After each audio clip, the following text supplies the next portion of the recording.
Hablando de Estados Unidos, la actividad económica se expandió a ritmo moderado desde mediados de marzo. Así llegó la conclusión por la tarde del Beige Book de la Reserva Federal. Esta es una encuesta sobre las condiciones económicas en los 12 distritos de la Reserva Federal. También mostró reportes de desaceleración de la demanda en algunos distritos, alzas sustanciales de precios en todos. Reportó en la mayoría de los casos aumentos de salarios a empresas que consideran o ya pagaron incentivos a sus trabajadores. También en algunos distritos los trabajadores han exigido más aumento para compensar por el alto costo de la vida. Con esta información y el dato de la inflación que conocimos ya de junio, que habla de un 9,1% anual, pues llega el momento de analizarlo y también de las implicaciones de lo que estamos viendo. Carlos Asilis, de Globista Investments en Miami, hasta allá el saludo. ¿Se le salió de control la inflación a la Reserva Federal o lo que estamos viendo es el máximo de esta crecida de precios? Sí, hola Gabriela. Definitivamente que la inflación ha llegado a niveles que no eran esperados por parte de la Reserva Federal de Estados Unidos. O sea que sí está fuera de control. Ahora bien, hay que reconocer que en el año 2022 hemos atravesado por dos episodios que son altamente estagflacionarios.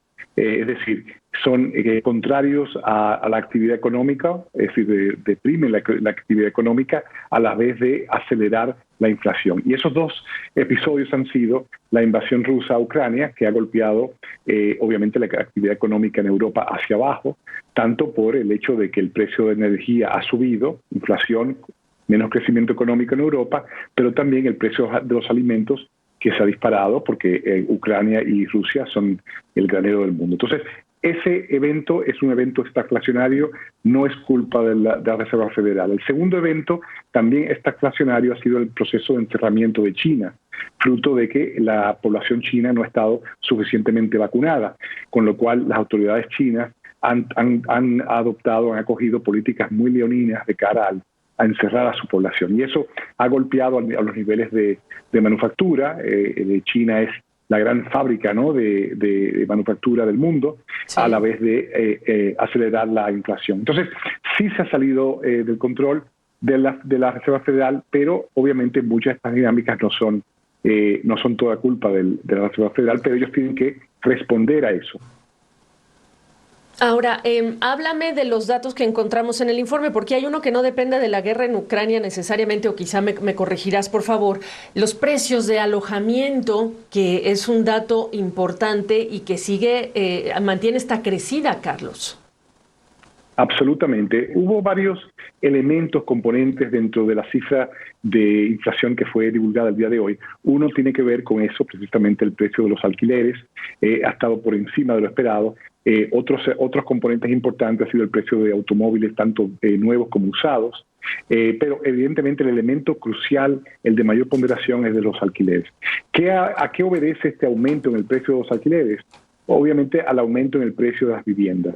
Hemos visto en los últimos 2 años en particular una subida importante en el precio de las viviendas, en parte porque el costo del dinero se abarató a un nivel sin precedente histórico, a menos que uno se remonte a 800 años en el pasado, viendo la historia del mercado de bonos de Inglaterra, ¿no?, que es la única referencia histórica continua. Entonces, eso empujó el precio de las viviendas a niveles sin precedentes, y obviamente el precio de los alquileres se mueve en correspondencia con el aumento del precio de las viviendas. Entonces, a eso responde esa dinámica.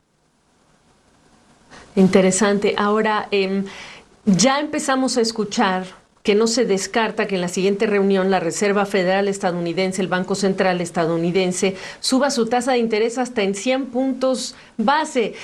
Quizá no hay precedente, el vecino Canadá lo acaba de hacer el día de hoy, subirlo en esa dimensión. Preguntarte cómo modificó este reporte tu expectativa de cuánto va a subir la tasa de interés y qué representaría en la dinámica de crecimiento de Estados Unidos.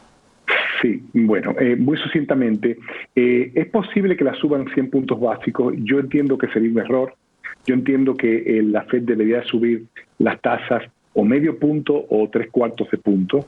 ¿Por qué? porque ya estamos, es muy claro, y aquellos que participamos día y noche en los mercados financieros, estamos absolutamente convencidos, yo estoy absolutamente convencido que la economía se está desacelerando, sin lugar a dudas. Es decir, el sistema financiero, especialmente en Estados Unidos, un país, una economía muy endeudada, o muy nutrida por el crédito financiero, el costo del crédito financiero se ha disparado.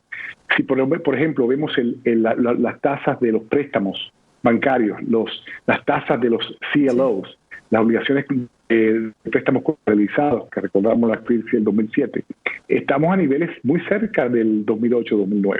Es decir, las condiciones financieras de Estados Unidos están sumamente difíciles, y eso garantiza que la economía se está desacelerando. Entonces, eso por un lado. Por otro lado, Gabriela, si vemos las expectativas inflacionarias de los consumidores a mediano plazo, así como también indicadores de mercado de expectativas inflacionarias a 5 años, vemos que han caído dramáticamente. De hecho, las expectativas inflacionarias a 5 años llegaron a su tope a finales de abril, a 2,6%.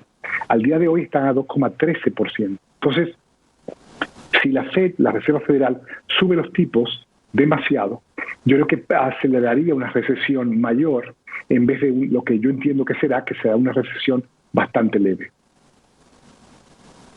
Pues ese es el pronóstico. Qué bueno tenerte en esta tarde, Carlos, porque este dato de inflación ha generado todo tipo de especulaciones. Gracias por tu tiempo y este análisis. Mi placer siempre, Gabriel. Gracias a ti.